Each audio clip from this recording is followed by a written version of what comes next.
Tevülsüz yelde yerken ömür süremez.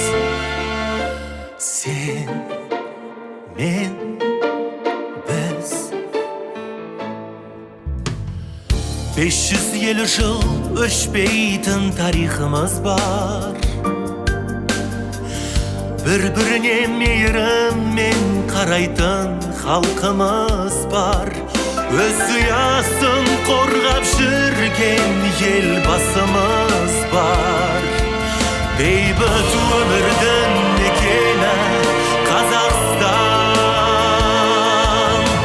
Алау жеңіс отын сөнбесін, мәңгі даңқың елім көрлесін. Ұрпақ болашағы өрлесін. Бірлігіміз жарасқан көз тимесін еліне. Бірлігіміз жарасқан көз тимесін